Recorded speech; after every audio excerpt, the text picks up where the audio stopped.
Hi, everyone. Welcome to Retirement Income Intel today. I'm Ashley Dudzik, and I would like to welcome you to our today's webinar with Derek Tharp of Conscious Capital. Before we begin, I just wanted to do a quick housekeeping item. If you are here and attending for CE credit, you have to be attending live for at least 50 minutes of the presentation in order to receive credit. So with that, I'll hand it over to Justin Fitzpatrick. All right. Thank you, Ashley. Thanks, everybody, for joining us. I see a lot of people still coming in the room here. I know I complain about that on Zoom, but actually to get 188 people so far in the room, in a real room, would take a lot longer. So welcome. Let us know where you're from in the chat. And another housekeeping item, if you have questions for Derek, please put them in the Q&A. Not in the chat. It's just really hard to track things in the chat. So a lot of you probably know Derek Tharp, but for those of you who don't, Derek Tharp is a man of many talents and jobs.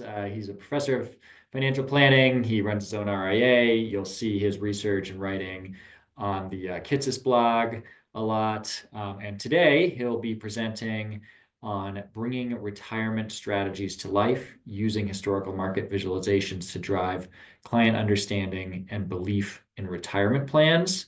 I think this is a really interesting topic because it's really about, how do clients actually receive their plan? Do they believe in their plan? What is it, how do they feel it? And I think it questions some of the standard ways that we can tend to lean on, kind of abstract statistics and things, and provides a way to hopefully help clients understand and believe their plans more. So as Ashley said, make sure to stay on for at least 50 minutes. We'll leave some time for questions at the end, I'm sure, and I'll manage the Q&A, Derek, so you don't have to be distracted there. So I'll turn it over to you. Sounds good.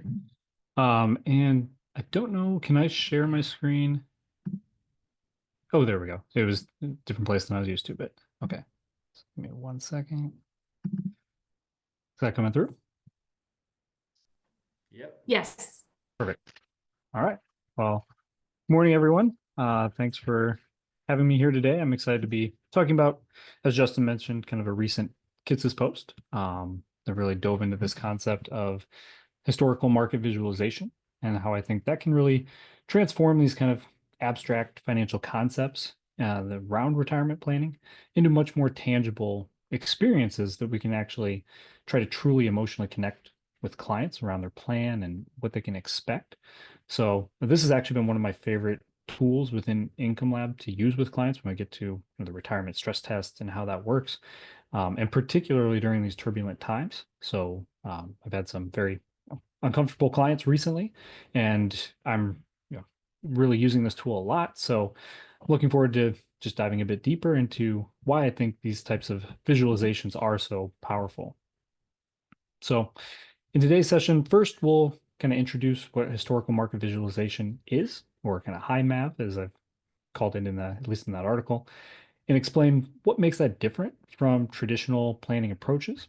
We'll then take a look at why conventional planning tools like Monte Carlo simulation, while perhaps mathematically sound, will often fail to really resonate with clients on kind of that emotional level. And then next, we'll look at how that visualization and narrative frameworks that we can tap into through something like the retirement stress test really, I think, allow our human brains to better naturally process that information. And we'll look at some practical examples of how we can actually use HiMaV in action through a case study and kind of walk through what that looks like. And then finally, just a few kind of implementation considerations to help bring these techniques together into your practice. And so by the end of the presentation, I think my hope is that you'll have a better sense of how to use this tool in an actual kind of concrete way to have some good client conversations with clients and really emotionally connect a little bit better around a plan and ultimately give people more peace of mind. So, apologize, my slide view is doing something very odd on me here, but I think I'm on the right place now. Sorry about that. So for many advisors, who are still going to heavily use something like Monte Carlo simulation, I think there is a bit of a paradox, right? The mathematical tools that are most commonly used today are often the very same tools that clients find the most difficult to understand and connect with emotionally. And when advisors present something like a Monte Carlo simulation, I think they're really using a tool that maybe at least in theory could shed some light into the overall risk in a client's plan.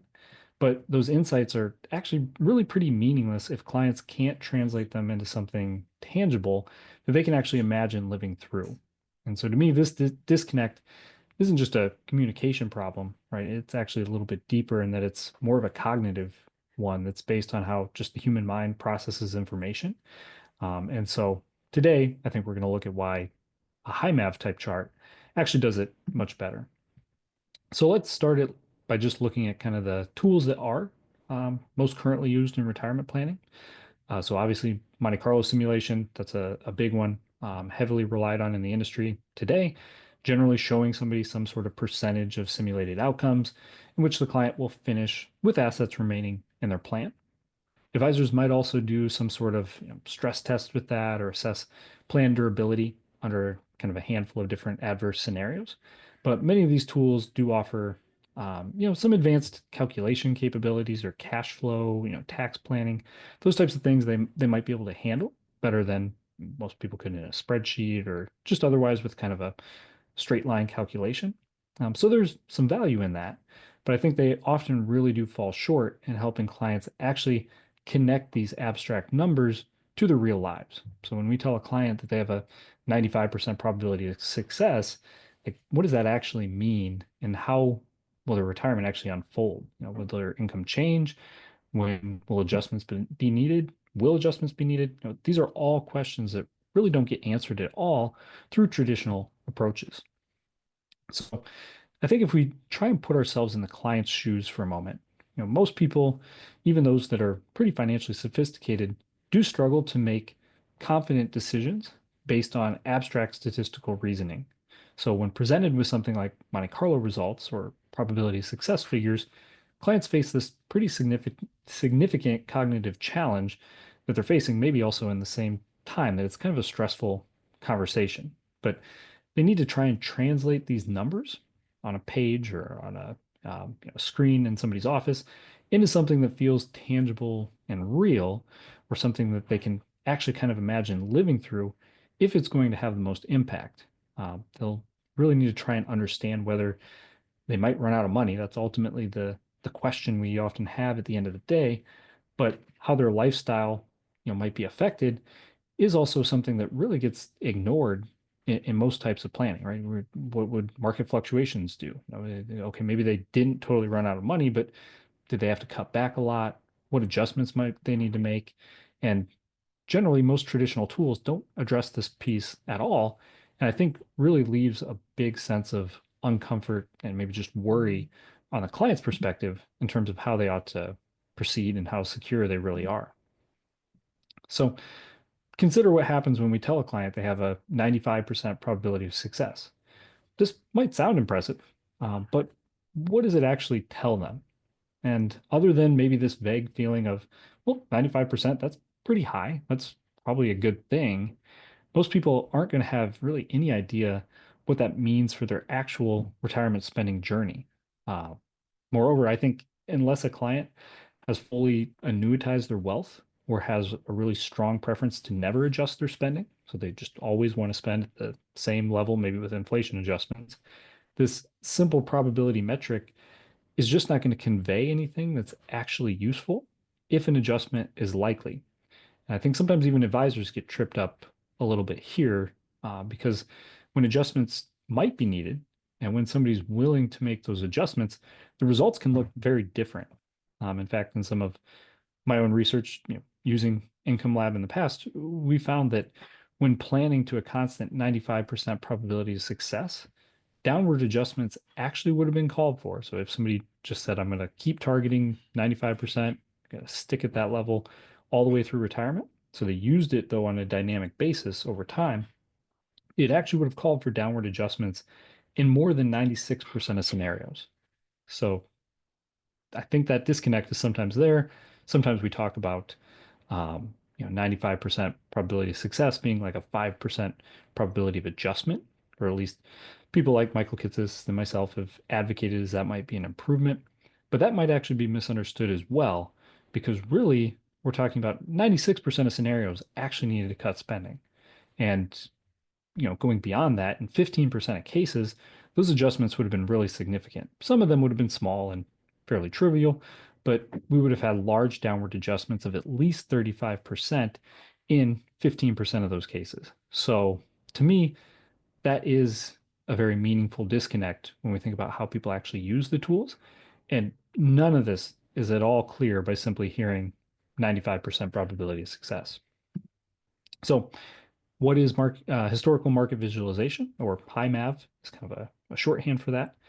At its core, it's really just a framework that involves backtesting a particular retirement income strategy using real-world historical data to assess how that strategy would have actually performed if it had been used in past markets.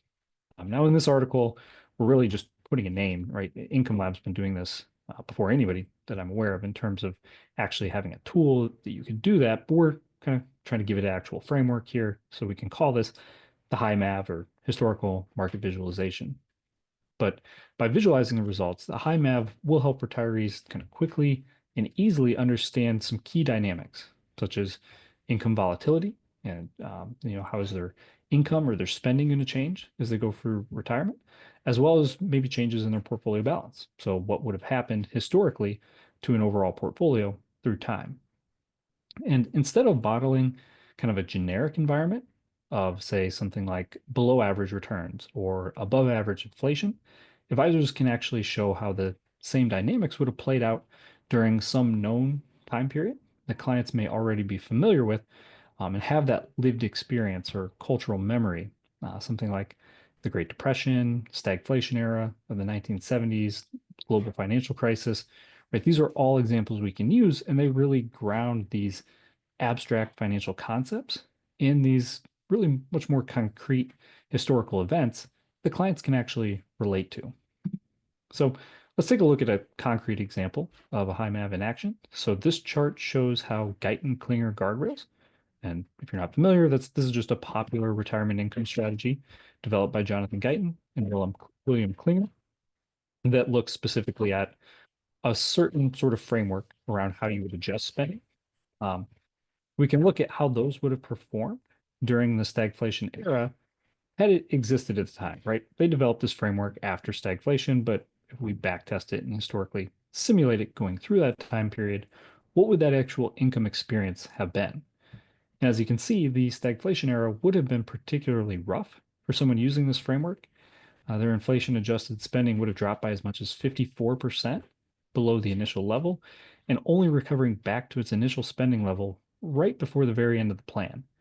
So again, this is just meant to be an illustration of how this historical use of an actual strategy in a historical context, right? That's where we get the historical in HiMaV, and the visualization comes from presenting this historical spending experience in a way that's quickly and easily processed and interpreted by our human brains, right? So when a client sees a chart like this, they can immediately grasp the severity of a spending reduction in a way that abstract probabilities just simply can't convey.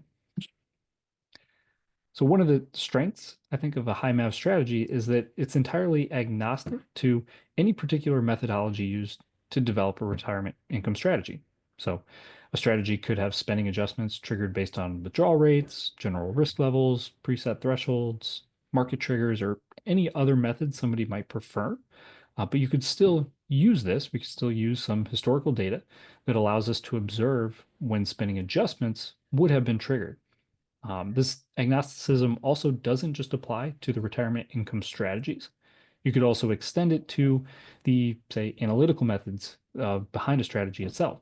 So, for something like risk-based guardrails, which obviously Income Lab we're a big fan of, we could look at whether a retiree's risk levels, we could set them based off of Monte Carlo simulation, historical simulation, regime-based Monte Carlo, right? We can be flexible there in when we're trying to use some underlying model to look at whether a retiree's risk levels have risen or fallen enough to justify a spending adjustment.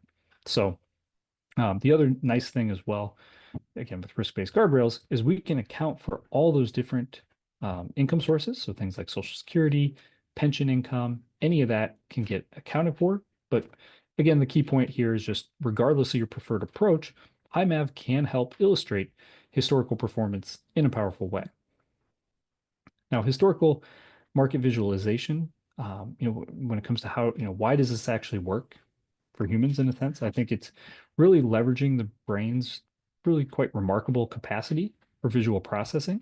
So that's a system that evolved in our history to rapidly identify patterns, detect anomalies, and make quick assessments that were really crucial for our survival. So psychological research has consistently demonstrated that visual processing is extremely fast, activating the visual cortex to enable basically near instantaneous recognition of trends, comparisons, and outliers.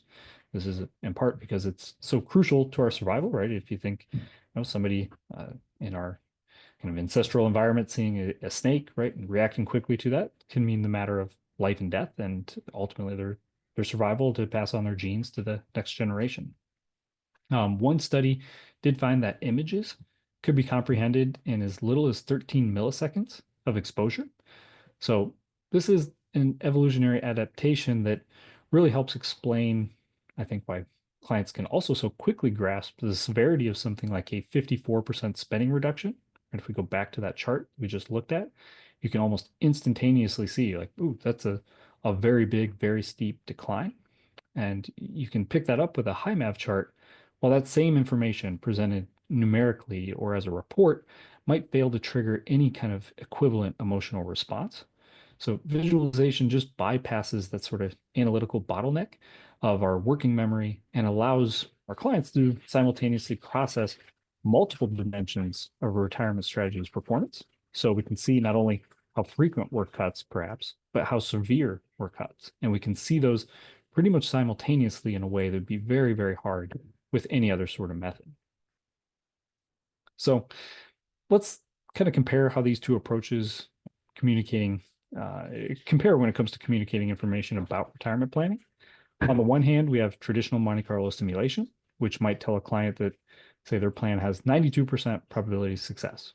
This is a very abstract statistic. It's going to require significant mental translation to try and understand what this means in real life. In fact, I would argue that even most advisors, as we've kind of noted, don't really have a great grasp on what 92% probability of success means if a client is willing to adjust their spending in retirement. And I don't say that as a criticism of advisors. I say that as an advisor myself who really just can't quite process that, right? To my brain, that's just not going to tell me what is this actual income experience like in retirement, because it doesn't convey that. And it's just hard as this very abstract measure to tell us. On the other hand, a HiMaV visualization is going to display exactly how spending patterns would have evolved through some specific historical period, like the Great Depression. So clients can immediately see spending adjustments, magnitude, and when they might have occurred. The Monte Carlo approach also requires, again, just this abstract reasoning to even interpret what the results are, while the HiMaV approach is really just using our kind of innate visual processing system to create this immediate understanding. So another crucial difference to me is just how much thinking or how much work our brains need to do to actually be able to see that. And I think that's a pretty profound psychological difference between this sort of abstract future probability and a really concrete historical outcome. And I think for clients, they can also find a lot of reassurance in being able to say, this strategy has already survived the worst markets of the past century, right? That provides a lot of peace of mind in a way that this strategy has a 95% probability of success simply cannot match. So HiMaVs also have a nice advantage in that they make it easy to compare strategies against one another. So consider this example here, which compares risk-based guardrails, again, strategy that we like at Income Lab and that I prefer, to Guyton-Klinger guardrails during the Great Depression. So even before we understand what the gold and blue lines here represent, we can almost instantaneously process that the blue line dips much lower than the gold line. And upon checking the key, if we go to look at that, we do see that the gold line reflects a risk-based guardrail strategy, and the blue line represents the Guyton Klinger guardrail strategy for an otherwise identical case study and a starting portfolio spending amount. So we can clearly see that one approach here required a 45% spending reduction, while the other only required an 8% spending reduction. And this kind of immediate comparative insight is difficult to get from just talking in terms of statistics alone. So really here, I think in short, HiMaVs, they're going to transform this abstract financial concept into something that's immediately comprehensible and something that can even be quickly compared against another strategy in a way that's just very, very difficult to do otherwise. And while the visualization is one really powerful aspect of HiMaV, I think its historical context actually provides an equally important advantage, and that it allows us to kind of use also a narrative framework. So HiMaV transforms this numerical data into meaningful stories that clients can connect from their own experience and cultural memories. So we're essentially harnessing the psychological power of narrative, which is one of the most fundamental ways that humans have made sense of the world around them throughout history. And when we present retirement planning through narrative frameworks built around this recognizable historical events, we're tapping into something that's deeply intuitive for our clients. So they don't just see numbers changing, but they see a story that's actually unfolding and that they can relate to and understand emotionally. So I think this narrative component makes many of the complex interrelationships between different economic factors much easier to actually comprehend. So let's explore 4 specific ways that narrative frameworks actually can enhance client understanding. First, HiMaVs are going to tie abstract concepts like sequence of return risk to tangible historical events. So this helps kind of transform this theoretical concern into a visual pattern of portfolio depletion and spending cuts. Second, they're going to transform data into stories with a natural sort of cause and effect relationship. So instead of simply showing that spending decreased during the 1970s, a HiMaV could illustrate why it decreased due to inflation eroding purchasing power. And third, HiMaVs are going to connect to these lived experiences and the cultural knowledge that people have. So for clients who live through a specific market period, this does create kind of a powerful connection to this autobiographical memory. But even for those who haven't lived through it, there's still cultural knowledge embedded in these historical examples. And finally, the historical narratives are going to highlight the complex interplay between multiple economic factors. So with a single visualization of something like 1970 stagflation period, we're going to simultaneously demonstrate the impact of high inflation, rising interest rates, and poor equity returns without requiring a separate explanation of each component. And I think when we do try to sometimes break these down individually and just make it, again, very abstract and hypothetical, that again becomes very hard to follow and conceptualize, unlike when we present something like this. And when we look at the actual kind of psychological mechanisms behind narrative frameworks and what makes them particularly effective for client communication, I think the historical references really activate this sort of existing knowledge that somebody has rather than, again, pointing to this complex kind of probability assessment. So one is just much more useful than the other. And the historical reference points also create kind of powerful cognitive anchors that can improve retention.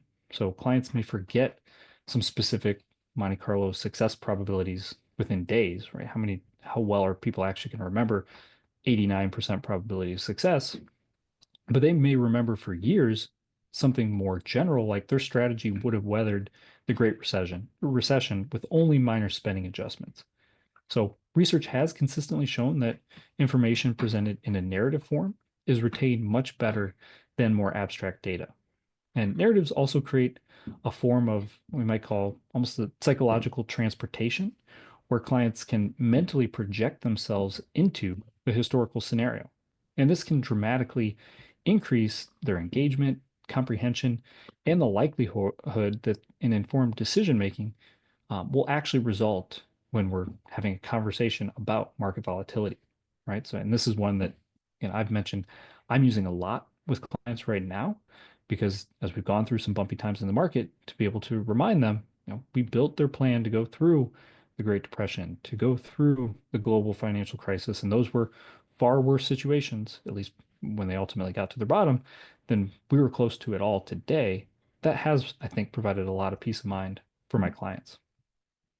But let's take a look at an actual kind of practical case study here to see how a HiMaV can help a client make a better retirement planning decision in terms of both just how they might feel about retirement, but also even selecting a strategy that might be right for them.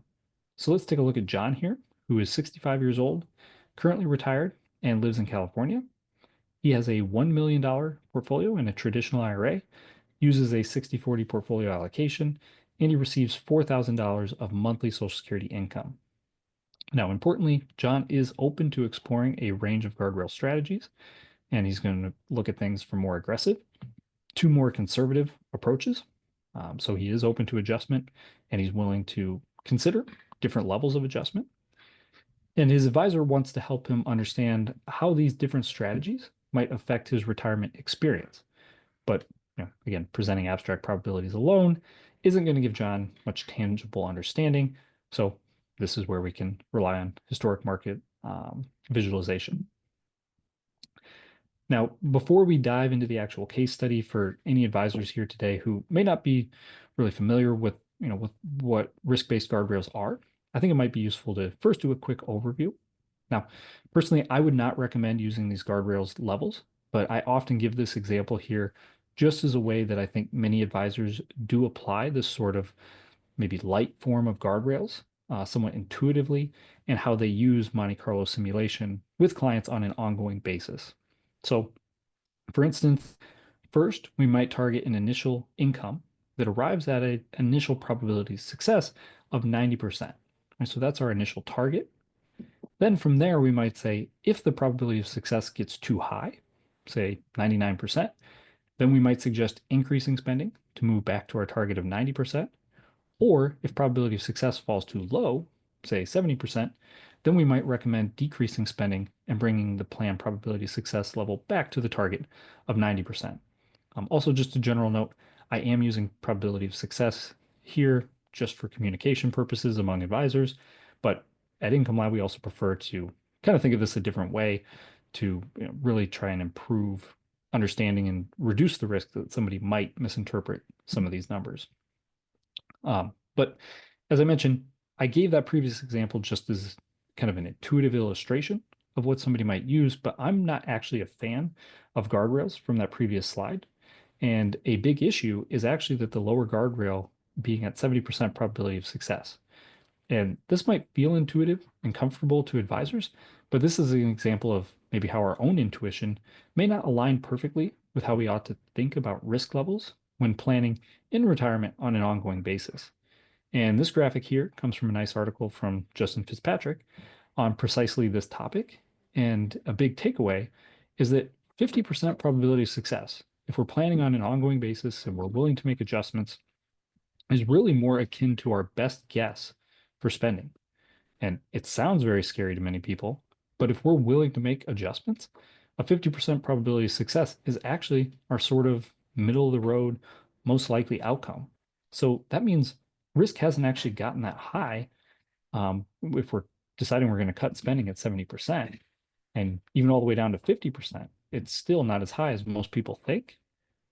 And if we weren't making adjustments, of course, that would be a different situation, right? If you told me I had to choose one probability of success level, I could never run a plan again, we're going to play out my retirement, I had to choose based off of that, then I might want to aim for something much higher. But if we are going to make adjustments, we are going to plan dynamically, we don't have to just charge forward blindly, then this really shouldn't feel that scary. And in fact, many of the overreactions that could come by making spending adjustments, by adjusting before that probability of success level gets too low, actually are what caused things like the big divergence we saw in the Guyton Klinger presentation. So, or the analysis of that strategy, where really you should be letting the probability of success fall to somewhere around 25%. in many cases before we're even thinking about making adjustments. And if we don't do that, we do tend to overreact and make adjustments when we didn't need to. And again, that's why the Guyton Klinger dropped by 54% was because it was making adjustments that ultimately wouldn't have needed to be made. And that's why the risk-based guardrails approach went through the same period only by decreasing spending 8%. So I like to give that as a quick kind of just intro to what we see when we look at these conservative, moderate, aggressive types of levels. And this chart here shows the default risk levels in Income Lab. Note that we can choose anywhere from an aggressive to a conservative guardrails level. And what this is really doing is changing that initial target risk level. So you might think of something like a conservative strategy as targeting a 99% probability of success initially, while a more moderate strategy might be 80%, and maybe an aggressive strategy is targeting something like a 60% probability of success initially. And at least for purposes here and the defaults within Income Lab, also note the lower guardrail standard at 25% probability of success and the upper guardrail at 100% probability of success. And then we'll look specifically at this conservative, moderate, and aggressive scenario in the next slide. So getting back to John's case now. Now John's advisor presents him with 3 risk-based guardrail strategies. Conservative, with an initial spending of $7,410 and high probability of success, of course. Moderate, with an initial spending of $7,890. And aggressive, with an initial spending of $8,210. And remember, this is based off of, in this case, what would be a lower probability of success level, 60%, but still better than even what our best guess would be. So just seeing these initial options, John can understand, okay, there's some trade-offs here in terms of starting with income that is higher now or more aggressive versus having a lower risk of needing to reduce spending later or being more conservative. But these numbers alone don't really help John decide which approach best fits his needs and risk tolerance. It tells us where we start, but it doesn't provide any understanding of where we're going to go and what those adjustments over time might look like. So that's really a challenge for John, despite all these short-term benefits of understanding the guardrails parameters. So the peace of mind that actually does come from knowing where is that lower guardrail, where you'd make an adjustment. I think that's actually very big, that somebody can make it through tough times in the market and say, okay, I've got 1.2 million in my portfolio now, but I'm not even going to cut spending until it falls to 700,000. And if it gets to 700,000, I'm only going to cut spending by 500 a month. Right? If somebody knows that and they're comfortable with the 500 a month adjustment, that provides a lot of peace of mind in the short term. But in terms of long term, how's John here really supposed to know which strategy to choose? Which one is going to actually fit his best long-term preferences? Just seeing these initial spending values and probability figures really isn't going to be enough, right? The numbers alone are still too abstract and don't actually paint that long-term picture of how his spending might vary under each of these strategies. So I think this is just really a perfect example of that gap between still even those abstract numbers and the sort of lived experience that we discussed earlier that you can get from a HiMaV. So John needs to see the potential retirement journeys that he might be on and how those might differ, not just his first year of retirement. So that's where our chart can come in, and now we can actually provide a little bit more insight there. So we can look and we can see, to really help John better understand his options, his advisor could use a HiMaV chart, and he could compare how aggressive or conservative strategies might have performed starting right before the global financial crisis in November of 2007. So looking at this chart, we can see there were only slight differences in John's spending outcomes between the aggressive or blue and conservative or gold strategies. The more aggressive spending strategy started out with a higher spending rate, but it called for a cut going into the Great Recession. It was a very minor cut, but there's still a cut there. By contrast, the initial risk was so low with the more conservative strategy that John would have never hit his lower guardrail and wouldn't need to cut back his spending. And also, interestingly, despite the lower spending level at the beginning of the conservative plan, it does, in this case, actually eventually catch up in spending and surpasses the more aggressive guardrail strategy, at least for a short period of time, kind of in the middle of the plan. and then again in John's later years. Now, in addition to looking at how income changes over time, we can also assess how John's portfolio balances would have evolved. So this chart here shows us portfolio values over time for both strategies. So we can overlay them again with one another. It also includes the guardrails for the aggressive strategy. So in red and green, that is showing you the guardrails that have changed over time, but there it's just looking at the guardrails for the aggressive. But what's particularly illuminating about this is how the ongoing preference for current income over legacy actually, when you use that aggressive strategy, is actually going to lead to greater spend down of the portfolio. So whereas a conservative strategy is going to give greater preference to spending less and preserving a greater portfolio balance at any given point in time, an aggressive strategy gives greater preference to spending more and not preserving as much of the portfolio value.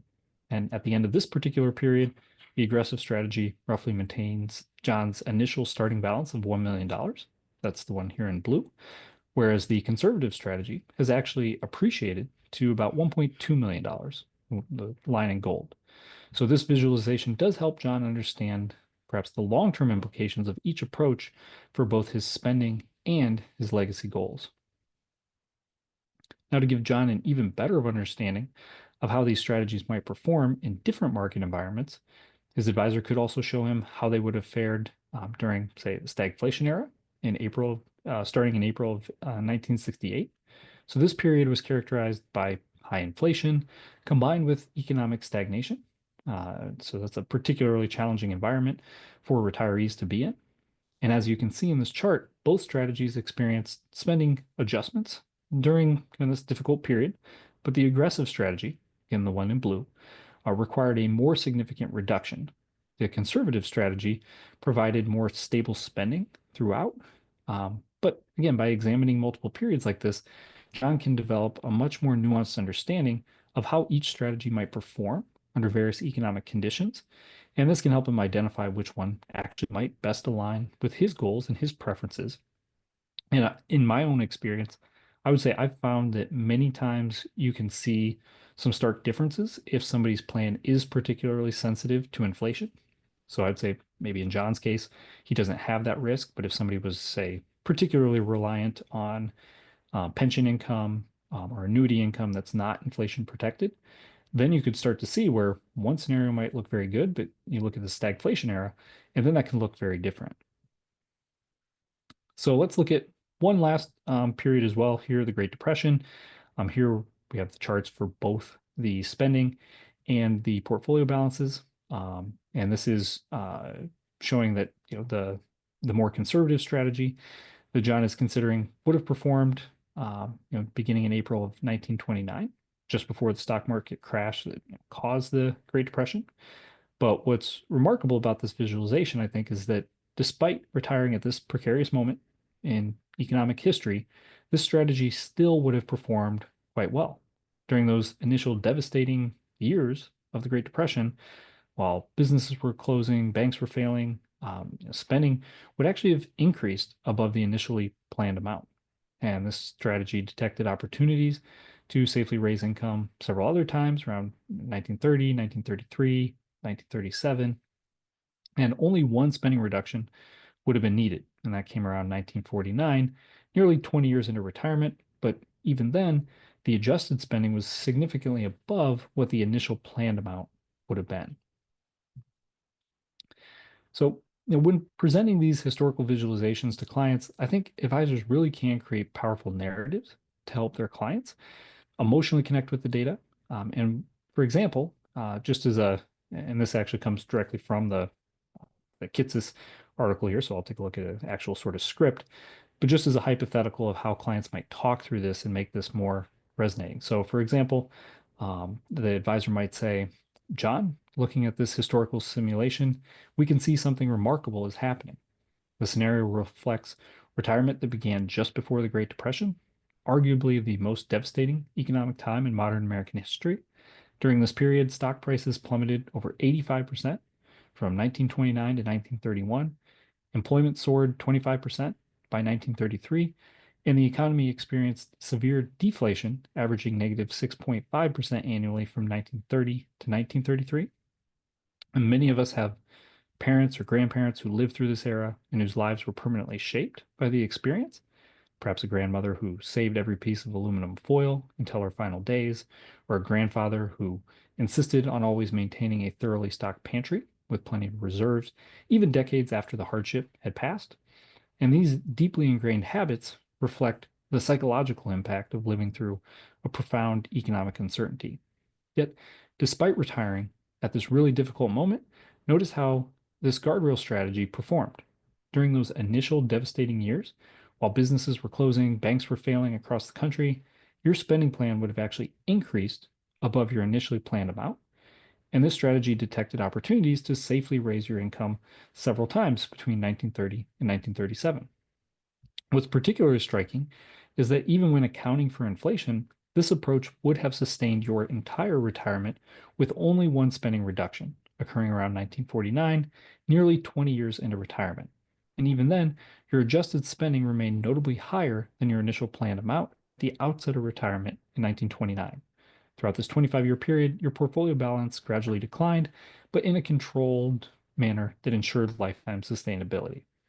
Right. So again, that's probably longer, wordier than I'd actually use with a client, but just going directly from the article, those are ways that you could kind of put in some of that history and actually make it a little bit more real life for the client. And I think personally, even adding a note too about while we may plan for scenarios like the Great Depression because it represents kind of this worst case historical scenario, most retirements are going to be far better. We're going to have far more favorable conditions. And in more typical environments, these guardrails would likely trigger more frequent and substantial spending increases, allowing our clients to enhance their life in very meaningful ways. And whether that's additional travel, things they want to do, more time with family, increased support, charities and the cause they care about, or whatever is going to bring them the most fulfillment, right? There is a lot more upside often in a typical scenario. And you can even illustrate that by changing the period. So say having somebody retire during the global financial crisis rather than right before. But ultimately, I do think we can really, kind of build on this by looking at multiple historical periods. I think that can help provide peace of mind about the resiliency that might be there in a plan. And different historical periods are going to highlight some different strengths and weaknesses of a given strategy. And as we noted, there might be periods or might be clients who are more sensitive to something like the inflation experienced during stagflation than they are just of a market decline that might be experienced like in the global financial crisis. So really bringing these all together, taking a look at these diverse yet understood periods in history can really paint a much more vivid picture for clients and help them understand what their risks actually are and what things they might actually want to do to identify that best portfolio and that best strategy for them in a way that, going back to kind of where we started, you just can't do with a probability of success type plan. And while it's further in the weeds than I really want to get into today, I do want to note, of course, we can, especially with risk-based guardrails, be even further customized with any additional parameters that might suit an individual's preferences. So, for instance, advisors might want to adjust the speed at which adjustments occur when a guardrail is hit. So perhaps only moving partway back to a target rather than jumping all the way at once. And that can actually help smooth out volatility and reduce, again, those overreactions. Advisors might also want to implement spending floors to maintain some sort of essential expenses. Or maybe there's a client that knows they have a real spending ceiling, right? They're not going to be able to spend above a certain amount. And for other clients, particularly those that might follow more of a die with zero type approach, advisors might also want to vary what those upper and lower guardrail thresholds are to better align with those spending goals, right? So if somebody really doesn't want to quote, or really wants to follow that die with zero approach, they might want to trigger those spending increases sooner, understanding that does increase the risk of also getting future decreases, but helps address that need of not wanting to have a large portfolio at the end of their life. But ultimately, the real flexibility of the HiMaV framework is that it allows us to test any of these different parameter combinations and really find what that best fit is given a client's unique situation and their own preferences. And when it comes to actually implementing historical market visualization in your practice, of course, for those using Income Lab, it's built into the tool. It's very easy to use. Once you actually build out your guardrails plan, you have it right there and available to test and work through different scenarios and help figure out what that right strategy is for a client. And so, while it can work with really any methodology, I think you will want to find a tool that matches your own approach. And again, for me, that's risk-based guardrails. So Income Lab is a natural fit. But, I really do find that, when I work with clients, I may want to use different scenarios for clients of different ages or different experiences or even different concerns. So, some clients might just connect better with one period than another. So let's say I have somebody that is particularly concerned about inflation, right? That's the risk that they've just really gravitated to and are thinking about. That might be a case where, yeah, I want to put a little more emphasis on the stagflation scenario and what they could do there and how we could get some good outcomes for them. But ultimately, of course, the goal is that we don't want to just show our clients some kind of pretty charts, but to really create this meaningful narrative that helps our clients truly understand and believe in whatever retirement strategy they end up going with. So, as we kind of wrap up here today's session, I do still want to highlight 5 key takeaways. First, traditional retirement planning tools, while perhaps mathematically sound, often do fail to create this emotional connection and understanding for our clients. Second, historical market visualization does transform these abstract probabilities into a more visual narrative that I think clients can immediately grasp and process. Third, historical context make planning more relatable and tangible by anchoring these strategies in actual real-world events that clients may already be familiar with. Fourth, the combination of visualization and narrative frameworks together dramatically improves our client understanding and I think confidence in their retirement strategies. And finally, a HiMaV approach works with virtually any retirement income methodology, making it adaptable to whatever you might prefer at your practice. Now, Income Lab is really the only tool I'm aware of that does HiMaV today. But for any of those who might be here that do buy into a risk-based guardrails framework, it just makes it that much more powerful as a tool for having some good client conversations. And ultimately, the greatest value of historical market visualization is just in that ability to transform these retirement planning discussions from an abstract mathematical exercise into this really emotionally sort of resonant experience. And when clients can visualize how their chosen strategy would have performed during periods like the Great Depression, stagflation, global financial crisis, I think they gain more than just that intellectual understanding, but they really build some emotional resilience for future market volatility. And retirement income planning, as much as statistics and math is a part of that, is not all about the math. It's really about helping our clients believe in their plan. And HiMaVs, to me, give clients a really powerful lens through which they view their strategy. Again, transforming these sort of abstract probabilities into these more lived, relatable experiences. And I think for me, that's why I've gravitated to when I use Income Lab with my clients. This really is a big focal point. I'll introduce the guardrails, what they are, how they work, but then I'm pretty quickly moving into, okay, let's actually stress test these and see how they would have worked in some of the worst periods of history, and really trying to build more of that narrative and that connection, and hopefully that resilience for when we do come into these tougher times in the market like we've had recently. So with that, I'll open it up for any questions. All right. Thank you, Derek. That was great. Got a ton of questions, and there's a bunch that are kind of in one theme. So I'll ask them and maybe to do some follow-up. So there are reasons someone might feel there are pitfalls in doing historical back testing. Do clients in your experience, pick that out and say, yeah, okay, that happened in the past, but what about the future? And how do you think personally about, just kind of those back testing pitfalls? Mm-hmm. Yeah, I mean, I think it's certainly a fair criticism, right? We know the future will be different than the past.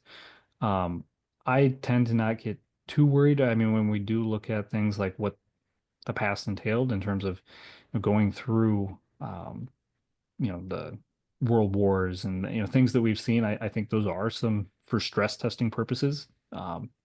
it's no guarantee the future couldn't be worse, but I think we are throwing some pretty rough things at a plan by doing that. And so I haven't run into that. I really haven't run into clients giving pushback. Of course, maybe they're not vocalizing it and telling me that, but I just haven't personally had anybody question that. And I've had some really good, powerful conversations, I'd say, around showing people those historical simulations. Yeah, it's about like these are things your point about that you can relate to it, especially if you've lived through it. But as you say, even historical memory, right? I mean, I was pretty young when gas prices were really high in the early 80s, so maybe I remember, maybe I don't, right? But like I definitely remember hearing about it, or gas lines and things like that. So it's like, hey, we're going to run it through things we know can happen because they did happen, but that doesn't mean that's what you're going to experience in your life. On that point, again, probably not a thing clients even think about, but just to clarify what these back tests are, they are running this exact plan through a particular sequence of returns and inflation and having it do that adjustment. So several people pointed out that in the Great Depression, there was no Social Security. You might not have had, access to low-cost index funds. Like these things may not have actually been possible. Does that ever come up, and what are your thoughts on it?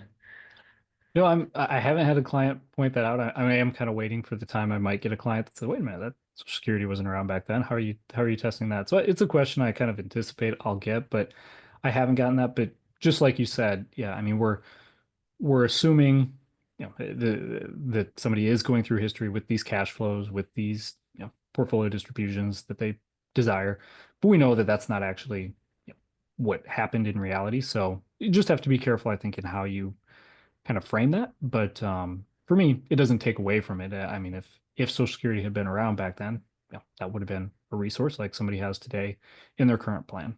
Mhm. Right. Okay. Um, Man, lots of questions here. Let me see which ones we've got.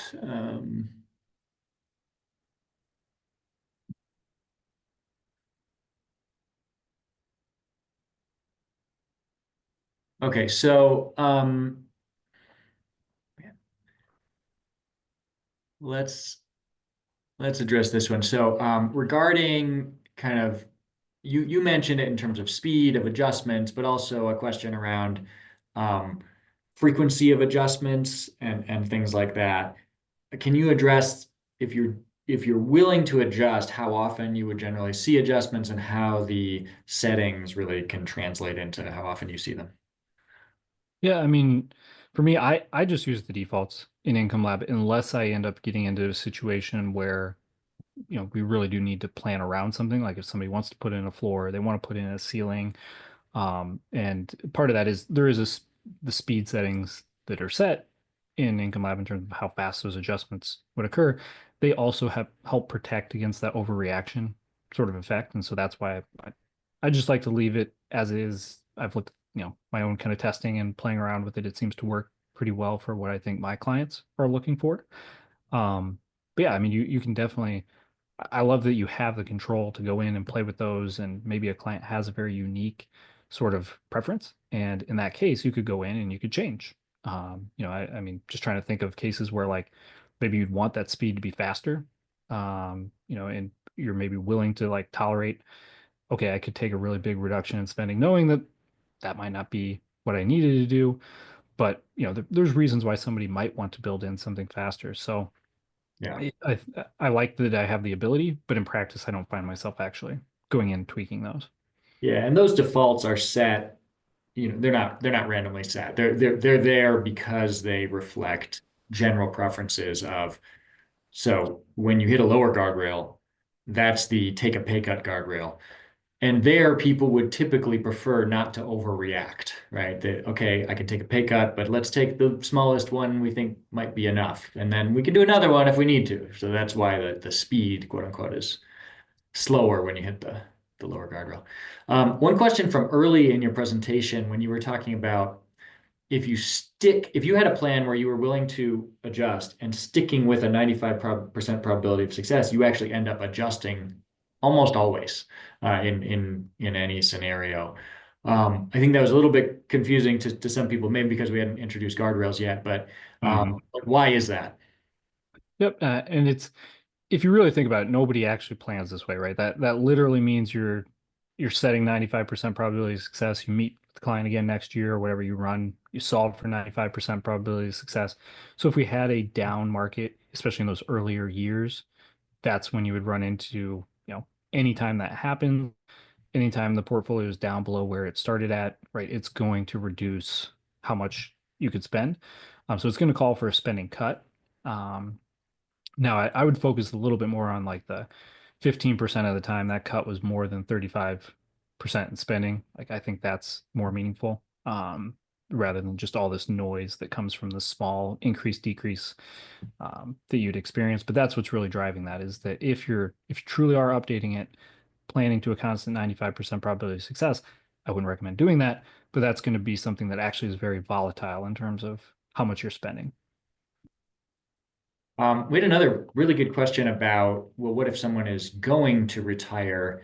Does this visualization and the software Income Lab recognize the portfolio losses sustained just before retiring? Is there a way to kind of align the everything with that? And I mean, the answer is yes. Like you can, if you build a plan where there's a pre-retirement period, I mean, in principle, you could always do any kind of historical visualization.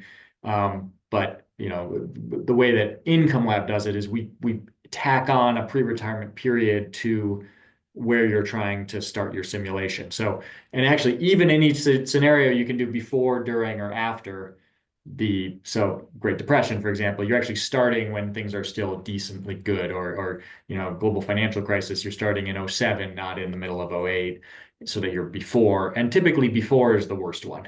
Um, During probably felt the worst, but it actually ends up being pretty good because you're kind of starting at the bottom. And then after is kind of, pretty good too. So are you typically using the before scenarios, Derek? Most of the time for the stress test. I do like to switch, often my kind of default go-to is the during global financial crisis, just to show like okay, here's the upside that you could have, in a typical plan as well, instead of being focused on the downside. But yep, mostly the before. A question given, that April was pretty volatile markets. Um, Either with visualizations or even just with the guardrails, like in what way does that change how you talk with clients? You said you had some clients who, might be having a rough time.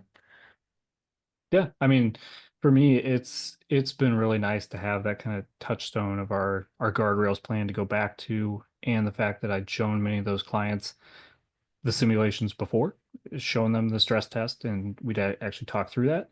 And so just to be able to have that as something to kind of, remember, we've we've planned for this. We took a look at this. You didn't have to cut your spending, even if the market, fell, 50 over 50% in the financial crisis, or 85% in the Great Depression. Those were scenarios somebody made it through, without needing to cut their spending. And many times clients, oh yeah, I remember, we took a look at that, and it just has been a nice, I kind of like the touchstone to go back to and say, okay, yes, like we planned for this. This is not, something that is out of the blue. And then, just in guardrails in general, when we're talking about, okay, here's your lower guardrail, right? That's where we'd be making the spending adjustment. And if we get there, are you comfortable with that? And for most of my clients, the answer is yes. They could cut back if they needed to. And then we say, okay, right, we'll address it if we get there. But we've already got our plan in place for when we make a spending adjustment. And until then, don't have to worry about anything. Um, Man, there's a lot of great questions in here. We are done. Maybe I'll sneak one last one in. How do clients respond to taking a pay cut or the idea of taking a pay cut? Ooh, I think that one is very, client specific. I think most people find it pretty intuitive that, like, yeah, if we go through a tough time in the market, maybe I would need to cut back.